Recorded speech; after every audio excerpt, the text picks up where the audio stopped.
नमस्कार साथियों। तो चलिए आज के दैनिक जागरण में क्या खास खबरें हैं उन्हें हम लोग एक एक करके देख लेते हैं।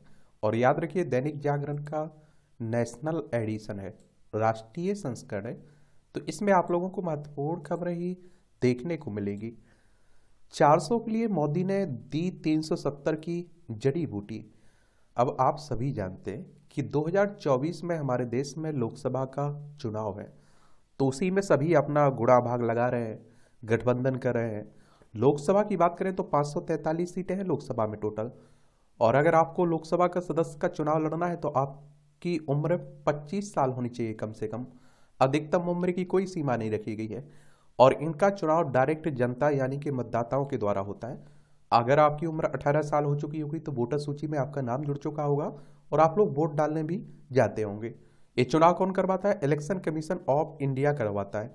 भारतीय निर्वाचन आयोग एक संवैधानिक बॉडी है, संवैधानिक संस्थान है। संविधान के अनुच्छेद 324 के तहत इसकी स्थापना की बात की गई है। 25 जनवरी 1950 में स्थापना हुई थी। नई दिल्ली में इसका सचिवालय देखने को मिलेगा। सुकुमार सेन पहले मुख्य चुनाव आयुक्त थे। विपक्ष भी अब मानने लगा है कि राजग सरकार अब की बार जाएगी 400 पार। पीएम मोदी ने मध्य प्रदेश के झाबुआ में जनजातीय सम्मेलन को किया संबोधित और कहा, हमारे लिए जनजातीय समाज वोट बैंक नहीं देश का गौरव है। कांग्रेस पर आप देखते हैं कि इन्होंने साधा है निशाना, ये भी याद रखिएगा। ये आप देखिए मोदी साहब ने तिलक मांझी को किया याद। ये आप देखिए मोदी ने आज यानी कि 11 फरवरी के दिन कई मायने में विशेष है। आज ही के दिन 1784 में तिलक मांझी ने बिहार के भागलपुर में अंग्रेज अधिकारी को अपने तीर से मार गिराया था। आज उनका जन्म जयंती है और हम ऐसे वीरों को नमन भी करते हैं। मध्य प्रदेश को देखना है तो देख लीजिए, ये मध्य प्रदेश है, भोपाल इसकी राजधानी है। 1 नवंबर 1956 में इसे राज्य बनाया गया था। इसकी सीमा उत्तर प्रदेश, छत्तीसगढ़, महाराष्ट्र, गुजरात और राजस्थान से लगती है। विधानसभा में 230 सीटें हैं, राज्यसभा में 11 सीटें हैं, लोकसभा में 29 सीटें हैं। और मोहन यादव यहाँ के क्या है? चीफ मिनिस्टर है। दिख भी रहे हैं आपको मोदी के साथ। ये आप देखिए CAPF कांस्टेबल भर्ती परीक्षा 13 क्षेत्रीय भाषाओं में होगी। CRPF, BSF और CISF जैसे केंद्रीय सशस्त्र पुलिस बलों में पहली बार कांस्टेबल भर्ती परीक्षा हिंदी, अंग्रेजी के अलावा 13 क्षेत्रीय भाषाओं में कराई जाएगी। परीक्षा 20 फरवरी से 7 मार्च तक होगी। देश के 128 शहरों के करीब 48 लाख अभ्यर्थी परीक्षा में शामिल होंगे। अच्छी बात है। अब आप देखिए जिनकी क्षेत्रीय भाषा है अलग, वो भी पेपर आसानी से दे पाएंगे और अच्छा दे पाएंगे। तो ये भी होता है कि जो कोर्ट के फैसले आते हैं ना, ये भी कहा जाता है कि क्षेत्रीय भाषा में आना चाहिए। जहां जिसके बारे में आ रहा है उस क्षेत्र की भाषा में आना चाहिए, क्योंकि वो लोग तो समझ पाए कि उनके बारे में क्या फैसला किया जा रहा है। ज्ञानवापी श्री कृष्ण जन्मभूमि हिंदुओं को सौंपने की मांग हो रही है। ये अब आप देख रहे हैं कि अयोध्या में राम मंदिर बन ही गया है। अब ज्ञानवापी, ये बनारस का मामला चल रहा है, ईदगाह मथुरा का मामला चल रहा है।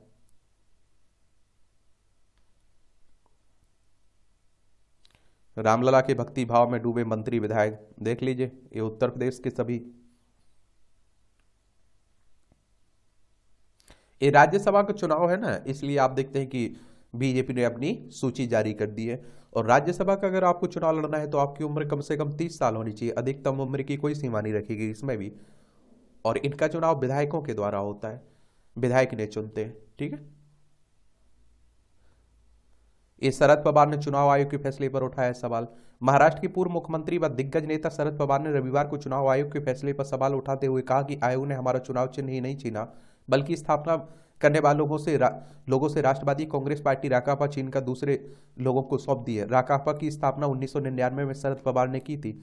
इनके भतीजे अजीत पवार को मिल गया है कमान उसका, तो उसी की बात हो रही है। उत्तराखंड के उजड़े सीमावर्ती गांवों को बसाने की कवायद है। उत्तरी सीमा पर स्थित उजड़े और वीरान पड़े गांवों को बसाने का काम जोर शोर से जारी है।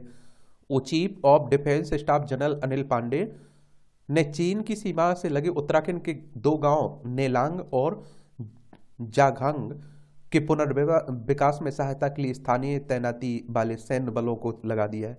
यह गांव 1962 तक बसे हुए थे। ये आप देखिए इसकी बात हो रही है। उत्तराखंड, देहरादून इसकी राजधानी है। और इसकी सीमा आप देखिए चाइना नेपाल से लगती है। राज्यों में हिमाचल प्रदेश, और उत्तर प्रदेश से लगती है। विधानसभा में 70 सीटें हैं, राज्यसभा में 3 सीटें हैं, लोकसभा में 5 सीटें हैं यहाँ। ये आप देखिए बिहार में आज बड़ा हलचल है, क्योंकि आज फ्लोर टेस्ट होना है ना, बहुमत साबित करना है। नीतीश कुमार बीजेपी के साथ मिल चुके हैं ना। ये उत्तराखंड के बनभूलपुरा में उपद्रवियों पर कसा शिकंजा। उत्तराखंड के बनभूलपुरा बवाल में शामिल उपद्रवियों पर कानून का शिकंजा कस रहा है। रविवार को पुलिस ने 25 और उपद्रवियों को गिरफ्तार किया है। अब तक आप देखिए सपा नेता के भाई समेत 30 की गिरफ्तारी हो चुकी है, और इनमें 7 तमंचे और 54 कारतूसों भी शामिल हैं, बरामद किए गए हैं। और आपने देखा होगा कि अभी हाल ही में जो वहाँ झड़प हुई थी पुलिस और लोगों के बीच, एक मस्जिद और एक आप देखिए मदरसे को तोड़ने के विवाद में, तो उसी की बात हो रही। पाकिस्तान में सत्ता के लिए चल रही सौदेबाजी। आसिफ जरदारी ने बेटे बिलावल के लिए मांगा प्रधानमंत्री पद। नवाज से मिले एमक्यूएम नेता, बोले अभी नहीं हुआ समझौता। पीटीआई समर्थक निर्दलीय वसीम कादिर पीएमएल में शामिल हुए। ये आप लोगों ने देखा होगा कि पाकिस्तान में अभी हाल में चुनाव हुआ था, उसी की बात हो रही है। लद्दाख, जम्मू कश्मीर, पंजाब, राजस्थान, गुजरात, 5 राज्यों की सीमा लगती है। और आप देखेंगे कि यहाँ आप देखते हैं कि किसी को बहुमत नहीं मिला है ना, तो उसी को लेकर बातें हो रही है। और संसद में 169 होगा बहुमत का आंकड़ा, आप देखेंगे। और 336 सदस्य है ना, 366 तो आप देखते हैं कि चुनाव हुआ है, 70 लोगों को नामित किया जाता है, तो उसी को लेकर बातें हो रही। ये आप देखें राष्ट्रीय राजधानी से जुड़ी हुई खबरें हैं।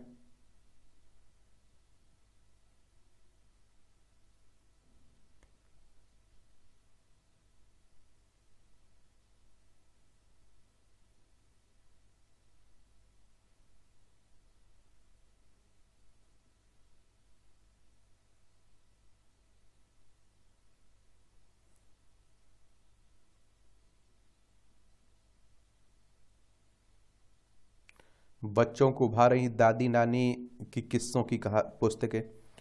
ये आप देखते हैं कि 6 महीने जो विश्व पुस्तक मेला है ना, उसी का लेकर बातें हो रही हैं। भारतीय मूल्य पर आधारित शिक्षा समय की मांग है। देश अब राष्ट्रीय शिक्षा नीति से कर रहा है इसका विस्तार। दयानंद सरस्वती की 200वीं जयंती पर आयोजित आयोजित कार्यक्रम को किया संबोधित प्रधानमंत्री साहब ने, उसी की बात हो रही है। और नई शिक्षा नीति आई हुई है ना, दयानंद सरस्वती की बात करें तो आप देखते हैं एक दार्शनिक थे, हमारे इंडियन फिलोसफर थे। 12 फरवरी 1824 में इनका जन्म हुआ था। 30 अक्टूबर 1883 में इनकी डेथ हो गई थी। पीएम मोदी आज 1 लाख लोगों को बांटेंगे नियुक्ति पत्र। देश भर में 47 स्थानों पर आयोजित किया जाएगा रोजगार मेला। प्रधानमंत्री कर्मयोगी भवन के प्रथम चरण की रखेंगे आधारशिला भी। शिक्षा ही बदलाव की सबसे प्रभावी प्रणाली है। और उपराष्ट्रपति बोले कृषि उत्पादों के मूल्यवर्धन से किसानों के जीवन में गुणात्मक सुधार। कहा युवा सांसदों की 2047 तक विकसित भारत के निर्माण में अहम भूमिका की बात हो रही है। शिक्षा तो है ही, लेकिन आप देखते हैं इस पर भी ध्यान देना होगा, सुधार की मांग भी है भाई। आप देखते हैं श्रीलंका मॉरिशस में आज शुरू होगी यूपीआई सेवा। भारत की यूनिफाइड पेमेंट इंटरफेस की बात हो रही है। राष्ट्रपति भवन में आर्मी गार्ड बटालियन बदली। नई दिल्ली में रविवार को 5वीं गोरखा राइफल्स की प्रथम बटालियन ने राष्ट्रपति एवं तीनों सेनाओं की सर्वोच्च कमांडर द्रौपदी मुर्मू की आर्मी गार्ड बटालियन के रूप में अपना कार्यभार संभाल लिया है। और इससे पहले सिख रेजिमेंट की 6ठी बटालियन यह दायित्व संभाल रही थी। और इस मौके पर राष्ट्रपति मुर्मू के साथ गोरखा साइड राइफल्स के जवान और अधिकारियों ने ग्रुप फोटो खिंचवाकर इस क्षण को यादगार बनाया। 5वीं गोरखा राइफल्स की पहली बटालियन की स्थापना 22 मई 1858 में हुई थी। ये डेट याद रखिएगा।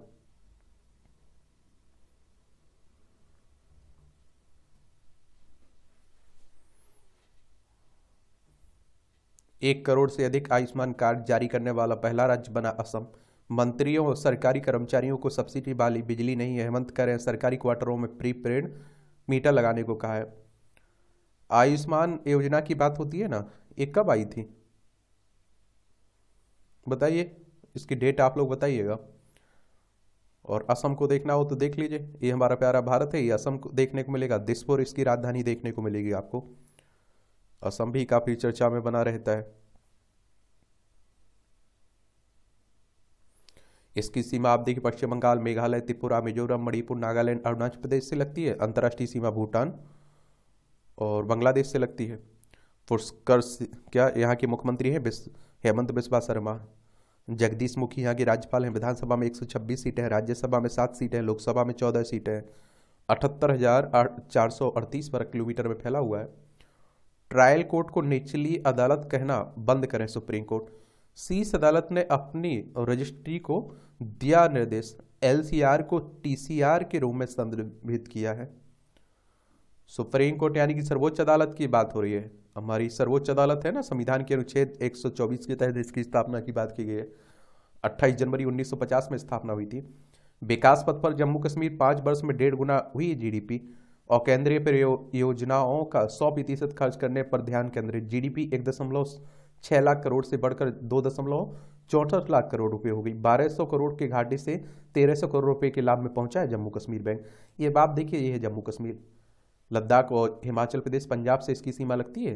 अंतर्राष्ट्रीय सीमा पाकिस्तान से लगती है। 370-35 से हट चुका है। 5 बजट पंच प्राथमिकताओं पर आधारित है। इसमें पहला समावेशी विकास और बिना भेदभाव के सभी नागरिकों की स्वास्थ्य, शिक्षा और रोजगार की आवश्यकता की पूर्ति। दूसरा, सभी क्षेत्रों में आधारभूत संरचना का विकास करना। तीसरा है स्थायी इकोनॉमिक ग्रोथ सुनिश्चित करना। चौथा है 70% कृषि पर आधारित आबादी की सामाजिक आर्थिक सुरक्षा। पांचवा है टूरिज्म, हस्तशिल्प तथा इंडस्ट्री को जम्मू कश्मीर के ग्रोथ इंजन में तब्दील करना। अब आप देखिए, राजनीति की खबरें हैं, आरोप प्रत्यारोप चलता ही रहता है, तो इसलिए मुझे लगता है ज़्यादा आपको परेशान नहीं होना चाहिए। बिहार में आप देखते हैं कि 243 सीटें हैं विधानसभा की, जिनमें से 122 बहुमत के लिए चाहिए।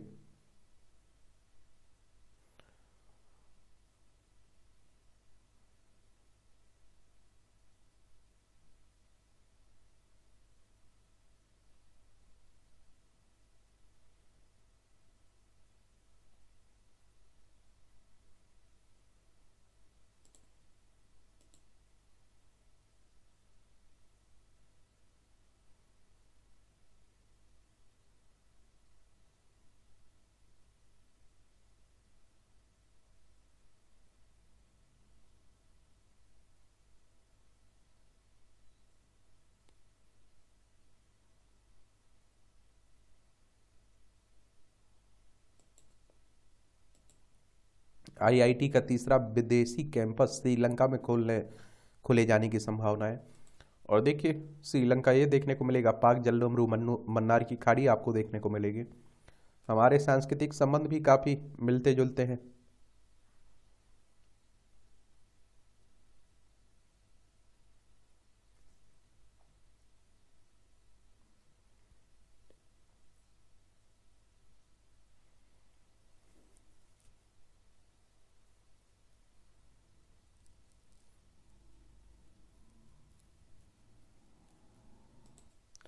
अभी आपने देखा है कि जो पेपर लीक हो जाते थे उस पर आप देखिए शिकंजा कसने के लिए एक कानून लाया गया है।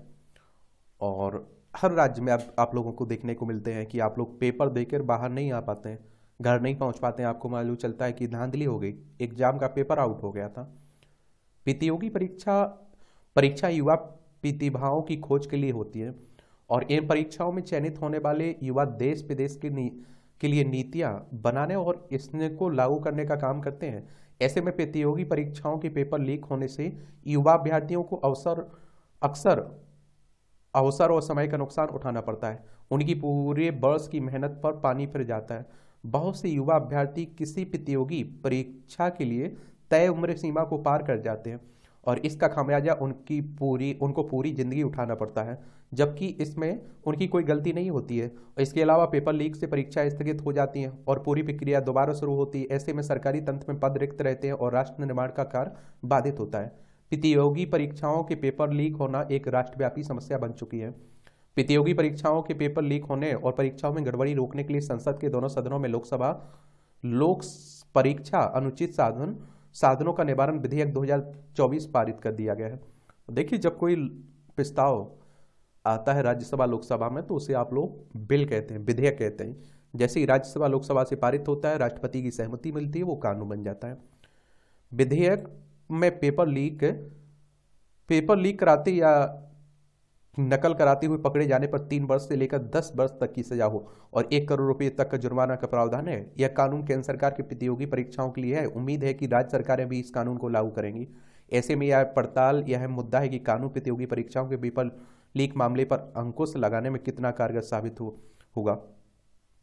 पेपर लीक कानून के प्रावधान तो नए कानून में परीक्षाओं में अनियमितताओं से संबंधित अपराध के लिए अधिकतम 10 साल तक की जेल और 1 करोड़ रुपए तक के जुर्माने का प्रावधान है। यह एक केंद्रीय कानून होगा और इसके दायरे में संयुक्त प्रवेश परीक्षा और केंद्रीय विश्वविद्यालयों में दाखिले के लिए होने वाली परीक्षाएं भी आएंगी। एक उच्च स्तरीय तकनीकी समिति के गठन का भी प्रस्ताव है जो कंप्यूटर के माध्यम से परीक्षा प्रक्रिया को और अधिक सुरक्षित बनाने के लिए सिफारिश करेगी। विद्यार्थियों को निशाना नहीं बनाया जाएगा बल्कि इसमें संगठित अपराध, माफिया और सांठगांठ में शामिल पाए गए लोगों के खिलाफ कार्रवाई का प्रावधान। छात्रों के साथ फर्जी वेबसाइट या फर्जी केंद्रों के जरिए परीक्षा कराने और नौकरी देने आदि का फर्जीवाड़ा भी इसके दायरे में आएगा। यदि पेपर लीक और नकल में परीक्षा कराने वाली एजेंसी शामिल पाई गई तो परीक्षा का पूरा खर्च वसूला जाएगा, साथ ही संपत्ति भी जब्त की जा सकती है। इसमें UPSC, SSC, railway, banking, JE, NEET जैसी सभी कंप्यूटर आधारित परीक्षाएं शामिल होंगी। पेपर लीक से जुड़े जांच पुलिस उपायुक्त या सहायक पुलिस उपायुक्त के स्तर पर होगा। और 5 वर्ष 15 राज्य पेपर लीक के मामले 41। पेपर लीक होने से देश भर में 1.4 करोड़ अभ्यर्थी हुए प्रभावित। कुल परीक्षाओं को 2 वर्ष में अधिक समय तक करना पड़ा। राज्यों में भी गंभीर परेशानी है। देखिए आप लोग, ये आंकड़े बताए जा रहे हैं परीक्षाएं रद्द होने का।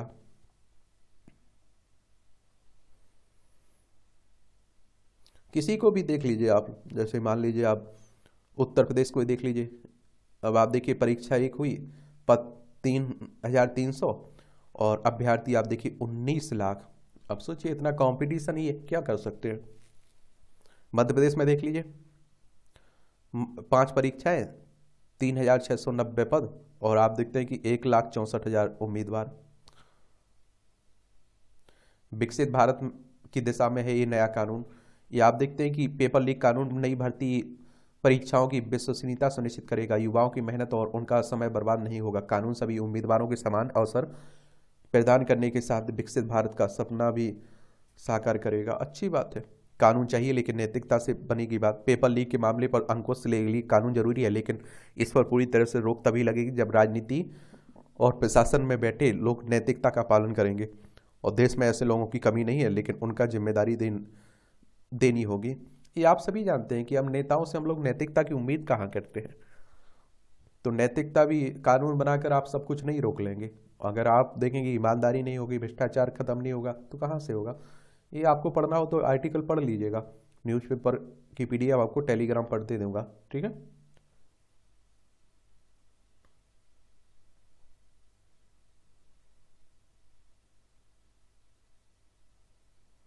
ये विज्ञान के क्षेत्र में महिलाओं को बढ़ावा देने स्वाति पोर्टल लॉन्च। विज्ञान, प्रौद्योगिकी, इंजीनियरिंग, गणित और चिकित्सा के क्षेत्र में लड़कियों को प्रोत्साहन करने के उद्देश्य से रविवार को science for women A technology and innovation portal launch किया गया है। National institution of plant genome research द्वारा विकसित स्वाति पोर्टल विज्ञान में लैंगिक अंतर की चुनौतियों से निपटने के लिए नीति निर्माण में मदद कर सकता है। अच्छी बात है, आप देखेंगे। और 21वीं सदी में जीवन के सभी क्षेत्रों में लैंगिक समानता लाने के लिए हमारे पास अभी भी एक रास्ता है। शिक्षा एक महान समानता है और इसे सभी वर्गों की महिलाओं और लड़कियों को दिलाई जानी चाहिए। अब आप निबंध लिख रहे हैं, आंसर राइटिंग कर रहे हैं, तो इस तरह के पोर्टल का उल्लेख कर दिया करिए कि महिलाओं के लिए ये भी लाया गया सरकार की तरफ से। और जो आपका संपादकीय पाठ है शाम के जो आपकी 6 बजे क्लास आती है ना, उसमें कवर हो जाता है, तो आपको परेशान नहीं होना है, अच्छे से कवर होता है। एसएमई से व्यापार करने में कतराने लगे उद्यमी। 45 दिनों में भुगतान की अनिवार्यता से माइक्रो स्मॉल एंटरप्राइजेज से खरीदारी करने से बच रहे हैं कारोबारी। और निश्चित अवधि में भुगतान नहीं करने पर उनकी आय में जुड़ी जाएगी खरीदारी की राशि, देना पड़ सकता है 30% तक का टैक्स। टेक्सटाइल सेक्टर के उद्यमियों ने केंद्रीय मंत्री से मिलकर भुगतान के समय को 45 दिनों से बढ़ाकर 90 दिन करने की बात हुई। पेटीएम पेमेंट्स में चीन से एफडीआई निवेश की जांच कर रही है सरकार ने 197 कम्युनिकेशन लिमिटेड की सहायता से सहायक company Paytm payment service limited में चीन से प्रत्यक्ष विदेशी निवेश की जांच कर रही है। पेटीएम के बुरे दिन चल रहे हैं अभी। कतर की परियोजनाओं में 750 करोड़ फंसे, वोल्टास कह रहा है, टाटा समूह की कंपनी है। वो एनजीसी की शुद्ध लाभ में आप देखिए 14% की गिरावट हुई है, 14% की। जेफ बेजोस ने $2 अरब में अमेजन की शेयर बेचे, आप देखिए ऑनलाइन प्लेटफॉर्म है ना अमेजन। एलआईसी को मिलेगा 25,464 का रिफंड। एलआईसी के बारे में आप लोग सुने तो होंगे कि नहीं सुन पाते हो, सुन लेना चाहिए। एलआईसी लाइफ इंश्योरेंस के बारे में सुने हैं या नहीं सुने हैं? और आपने देखा होगा कि लोग आपको कहते हैं कि एलआईसी का ये ले लीजिए, आपके पास मिले होंगे। 1 सितंबर 1956 में इसकी स्थापना हुई थी। एफपीआई ने फरवरी में अब तक बॉन्ड बाजार में 15,000 करोड़ डाले, 34,930 करोड़ रुपए से अधिक हो गया है 2024 में विदेशी पोर्टफोलियो का कुल निवेश। लार्ज कैप म्यूचुअल फंड को जनवरी में मिला 1287 करोड़ रुपए का निवेश, यह 19 महीने का उच्चतम स्तर है। संशोधित अनुमानों के 80% पर पहुंचा प्रत्यक्ष कर। ये लाल सागर संकट से लगातार लागत पर पड़ सकता है कुछ असर, मारुति कह रही है। सप्लाई चेन हो रही प्रभावित, आरडी इंडिया कह रहे हैं। ये आप देखिए, एक बात आपको बता दी, अभी हाउती विद्रोही जो हमला कर रहे हैं ना लाल सागर में, इसकी बात हो रही है। इस क्षेत्र की, ये भूमध्य सागर है, ये लाल सागर है, अदन की खाड़ी है, यहाँ ये अरब सागर है, यहाँ से व्यापार होता है ना, तो उसी को लेकर प्रभावित होने की बात हो रही है। अनिश्चितताओं के बावजूद आर्थिक दृष्टिकोण पर आश्वस्त नहीं रहे पद्मश्री से सम्मानित लेखिका डॉक्टर उषा किरण खान। 78 वर्ष की आयु में पटना में हुआ निधन, कई दिनों से थी बीमारी। 24 अक्टूबर 1945 को दरभंगा के लहेरिया सराय गांव में हुआ था इनका जन्म। चलिए, उन्हें बिहार राष्ट्रभाषा परिषद राजभाषा विभाग से महादेवी बरवा सम्मान, दिनकर राष्ट्रीय सम्मान, साहित्य अकादमी पुरस्कार समेत कई पुरस्कार मिले थे। इन्होंने हसीना मंजिल उपन्यास ने ख्याति दी थी, इसका अनुवाद और उर्दू सहित अंग्रेजी में भी हुआ था।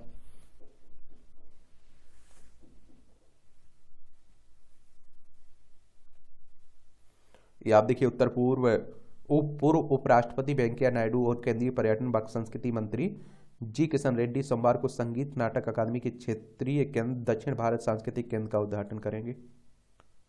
दक्षिण भारतीय सांस्कृतिक केंद्र के उद्घाटन के साथ भारत कला मंडपम सभागार की आधारशिला भी रखी जाएगी। और अकादमी की अब तक दक्षिण भारत में उपस्थिति नहीं है। और कार्यक्रम के दौरान हाल ही में पद्म पुरस्कारों से नवाजे गए तेलंगाना और आंध्र प्रदेश के लोगों को केंद्रीय संस्कृति मंत्रालय सम्मानित भी करेगा।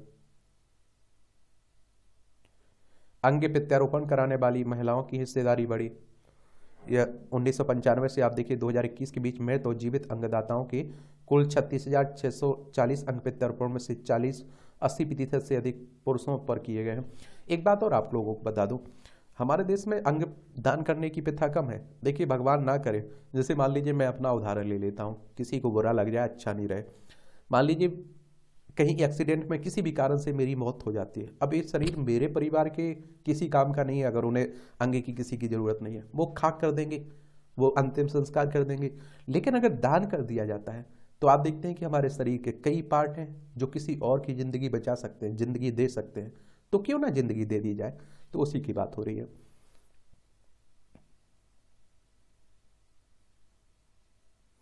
इन्फ्लुएंसरों के लिए सरकार ने दी क्रिएटर्स अवार्ड की घोषणा। प्रधानमंत्री ने नेशनल क्रिएटर्स अवार्ड पहल को सराहा, कहा यह रचनात्मक कार्यों में लोगों के लिए बड़ा मौका है। ये आप देखते हैं, भारत की डिजिटल अर्थव्यवस्था का जश्न मनाने के लिए नेशनल क्रिएटर्स अवार्ड की घोषणा की है। और इलेक्ट्रॉनिक्स और आईटी मंत्रालय ने कहा कि नेशनल क्रिएटर्स अवार्ड का उद्देश्य उन आवाजों और प्रतिभाओं को उजागर करना है जो भारत के विकास सांस्कृतिक आख्यान को आकार दे रहे हैं। इसके जरिए सकारात्मक सामाजिक परिवर्तन लाने वाले और डिजिटल क्षेत्र में नवाचार और रचनात्मकता को बढ़ावा देने वाले लोगों को भी पहचान दिलाई है। और यह पुरस्कार 20 से अधिक श्रेणियों में असाधारण, रचनात्मक और नवीनता को मान्यता देता है। डिसरप्टर ऑफ द ईयर पुरस्कार ऐसे रचनाकारों को मान्यता देता है जिसमें अपने क्षेत्र में महत्वपूर्ण परिवर्तन या नवीनता लाते हुए यथास्थिति को चुनौती दी है। और celebrity creator of the year पुरस्कार ऐसे हाई प्रोफाइल क्रिएटर को दिया जाएगा जिन्होंने सकारात्मक बदलाव को प्रभावित करने के लिए अपनी प्रसिद्धि का लाभ उठाया है। इंटरनेशनल क्रिएटर अवार्ड विदेशी स्थित उन रचनाओं को दिया जाएगा जो भारत की संस्कृति और सॉफ्ट पावर को बढ़ाने में मदद कर रहे हैं। आप देखिए अंतर्राष्ट्रीय स्तर की खबरें हैं। और गाजा पर इजरायली हमले जारी, 2 बंदूकों की मौत हुई है। हमास तो इजरायल में चल ही रहा है। मंगल पर 10 लाख लोगों को ले जाना चाहते हैं मस्क। कहा भविष्य में लाल ग्रह की उड़ान घरेलू उड़ान जैसी होगी। एलन मस्क ने कहा कि 5 साल में चांद पर जाएंगे स्टारशिप। देखते हैं क्या क्या होता है। ये माचिस की तीली का एफिल टावर फ्रांस के साजोन शहर में, आप देखिए माचिस की तीलियों से बनाया गया। ये आप देखिए तीली से बने सबसे ऊंचे एफिल टावर को गिनीज वर्ल्ड रिकॉर्ड में शामिल किया गया।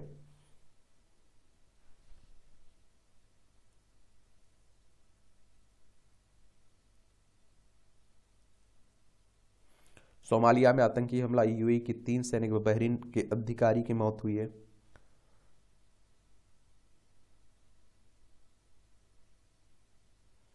ट्रंप ने पति की अनुपस्थिति को लेकर निक्की हेली का मजाक उड़ाया। हेली ने कहा 75 वर्ष से अधिक उम्र वाले राजनेता का मानसिक परीक्षण होना चाहिए। यहाँ भी चुनाव है राष्ट्रपति में, यहाँ भी चुनाव का स्तर गिरता ही जा रहा है। जो बाइडन के मानसिक स्वास्थ्य पर उठ रहे हैं सवाल, जिल ने किया बचाव। तो अमेरिका है। कैंसर पीड़ित किंग चार्ल्स तृतीय पहली बार सार्वजनिक रूप से बाहर आए। पोप फ्रांस ने मामा अंतोला को संत की उपाधि दी। वेटिकन सिटी ने रविवार को पोप फ्रांस ने एक समारोह में अर्जेंटीना की मामा अंतोला के नाम से प्रसिद्ध मारिया एंटोनिया डी पाज बाई फिगोरुआ को संत की उपाधि से सम्मानित किया है। ब्राजील में किसने की लीला। ब्राजील के साओ पाउलो में सावा डोम में विश्व प्रसिद्ध कार्निवल परेड के दौरान पेना दे फावाओ कृष्ण पारंपरिक समूह के सदस्यों ने भगवान कृष्ण की वेशभूषा में महिला। यह समूह भारतीय देवी देवताओं पर आधारित बम्बस ऑफ अर्थ थीम पर संस्कृति के स्वामी को समर्पित कल का प्रदर्शन किया है इन्होंने। ये आप देखिए खेल के क्षेत्र की खबरें हैं, आप लोग देख लिया करिएगा। ऑस्ट्रेलिया ने भारत को दी दर्द की हैट्रिक। लगातार तीसरी बार आईसीसी टूर्नामेंट के फाइनल में भारी टीम अंडर-19 विश्व कप में मिली पराजय। 5वीं टी20 शतक जड़े रोहित के बराबर पहुंचे ग्लेन मैक्सवेल। आखिरी 10 टेस्ट से बाहर हुए इंग्लिश स्पिनर लीच। बड़ौनी के शतक से दिल्ली ने कसा शिकंजा। ए रणजी ट्रॉफी जीत के साथ समाप्त हुआ डेजर्ट वाइवर्स का सफर। और तेजस्विनी शंकर ने जीता स्वर्ण पदक। भारत की ऊंची कूद के राष्ट्रीय रिकॉर्डधारी हैं एथलीट। इन्होंने बेल्जियम के हेस्ट ऑफ डेन वर्ग में इंटरनेशनल हाई जंप गाला एल्मोस 2024 एथलेटिक्स प्रतियोगिता में 2.43 मीटर की कूद लगाकर स्वर्ण पदक जीता है। सुमित नागल को चेन्नई ओपन का खिताब। यूनाइटेड से फिर जोड़ने में खुशी होगी, सोलसर कह रहे हैं। करण सिंह बने उत्तर प्रदेश कुश्ती संघ के अध्यक्ष। ये आप देखते हैं किसके, करण भूषण सिंह के नाम का प्रस्ताव रखा था जिस सर्वसम्मति से। ये उनके बेटे हैं जो आप देखते हैं कि अभी जिनका नाम आया था ना, ब्रजभूषण शरण सिंह के बेटे हैं।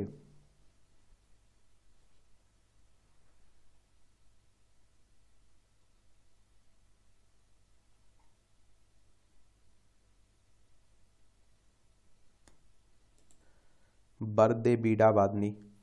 ये आप देखिए सरस्वती की माता के हाथ में आप देखते हैं कि एक गिटार और आप देखते हैं एक किताब रहती है।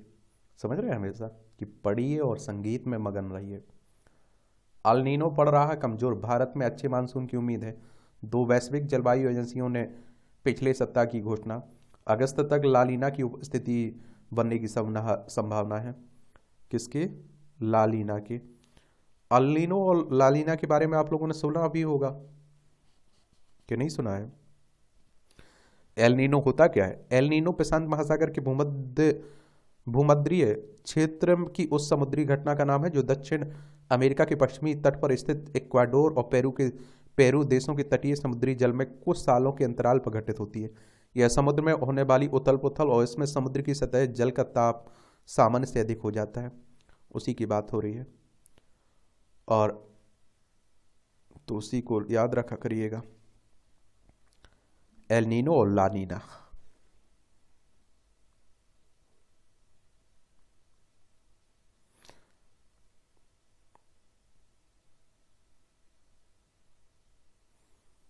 ठंडी घटना को भी लानीना कहते हैं आप लोग।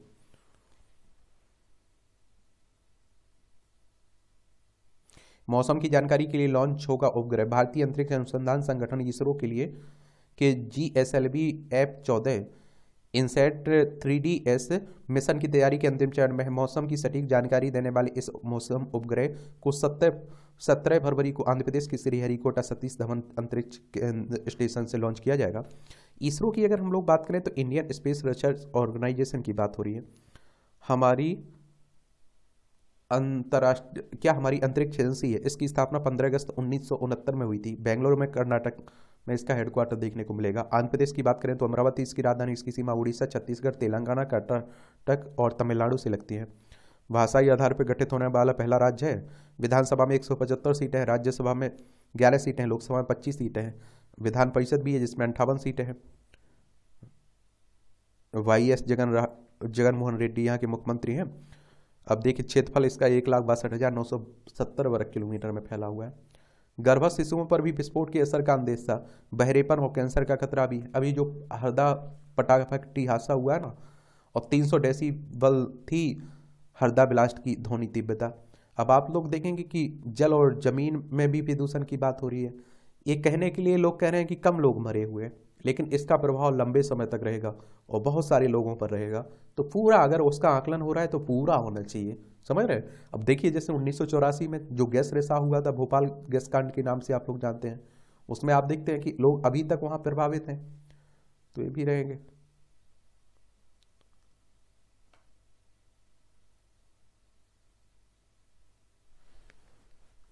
ये 5वें चित्र भारतीय फिल्म फेस्टिवल में 25 राज्यों की 663 फिल्मों को एंट्री। 23 से 25 फरवरी तक पंचकूला में आयोजित होगा 3 दिवसीय फिल्म फेस्टिवल। फिल्म फेस्टिवल में दिखाई जाएगी 25 भाषाओं की 133 फिल्में। ये आप देखेंगे यहाँ जनरल नॉलेज की जानकारी मिल जाती है, परीक्षा के पॉइंट व्यू से भी पॉइंट मिल जाते हैं। क्षुद्र ग्रह पर उतरने वाला पहला अंतरिक्ष यान बना नियर सुमेकर।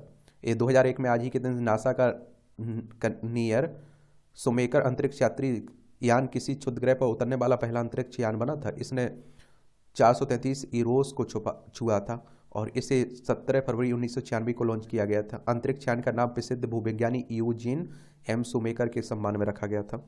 नासा अमेरिकी अंतरिक्ष एजेंसी है। अब आप कहेंगे कि इसकी स्थापना की बता दीजिए, तो 29 जुलाई 1958 में इसकी स्थापना हुई थी। वॉशिंगटन DC USA में इसका हेडक्वार्टर देखने को मिलेगा। लंदन में पहली बार मानव पर किया गया पेनिसिलिन का परीक्षण। 1941 में आज ही के दिन ऑक्सफोर्ड यूनिवर्सिटी में पहली बार 43 वर्षीय अल्बर्ट अलेक्जेंडर को पेनिसिलिन का इंजेक्शन लगाया गया था। अर्नेस्ट चैन और हार्वर्ड वाल्टर फ्लोर ने इस एंटीबायोटिक को विकसित किया था। अल्बर्ट के चेहरे पर गुलाब के कांटों से लगी खरोंच विषाक्त हो गई थी। खल चरित्र से दर्शकों में खौफ पैदा करते थे अभिनेता प्राण। दिग्गज अभिनेता प्राण कृष्ण सिकंद का जन्म 1920 में आज ही दिल्ली में हुआ था। 1940 में पंजाबी फिल्म यमला जट से अभिनय करियर की शुरुआत की। 1942 में खानदान फिल्म से बॉलीवुड में पदार्पण किया। 1948 में जिद्दी फिल्म में सफलता मिलने के बाद खल चरित्र की ओर आप देखिए रुख किया और आज़ाद, मधुमती, देवदास, जानी मेरा नाम जैसी फिल्मों में खलनायक के रूप में नजर आए और 2013 में दादा साहब फाल्के पुरस्कार से सम्मानित हुए। इसी साल 12 जुलाई को उनका निधन हो गया था। ब्राजील में साबा स्कूलों की कार्निवल परेड। ब्राजील के साओ पाउलो शहर में कार्निवल परेड के दौरान साम्बा ड्रोन में गेवियोस दा फियल की झांकी। विश्व प्रसिद्ध परेड में विशेष समूह के स्कूलों की झांकियां के अलावा 4000 संगीतकारों और नर्तकियों के ग्रुप भव्य और अलंकारिक ड्रेस में शामिल होते हैं। इस परेड को दुनिया भर के 30 लाख से अधिक लोग दर्शक होते हैं। मनुष्य के शरीर के ताप से चार्ज होंगे इलेक्ट्रॉनिक उपकरण। IIT मंडी के विज्ञानियों ने विकसित की तकनीक। घर से बाहर चार्जिंग होगी सुगम। सिल्वर ट्यूराइड नैनोवेयर का प्रयोग कर तैयार किया है। इस तकनीक को विकसित करने के लिए IIT मंडी टीम ने सिल्वर टेल्यूराइड नैनोवायर का प्रयोग किया है। इस तकनीक में पॉली विनाइलिडीन फ्लोराइड झिल्ली पर सिल्वर टेल्यूराइड नैनोवायर युक्त लचीला थार्मो इलेक्ट्रिक उपकरण मानव स्पर्श पर महत्वपूर्ण आउटपुट वोल्टेज देना शुरू करता है। पॉलीविनाइलिडीन फ्लोराइड झिल्ली का प्रयोग थर्मल स्थिरता, रासायनिक प्रतिरोध और उत्कृष्ट यांत्रिक शक्ति के लिए किया जाता है।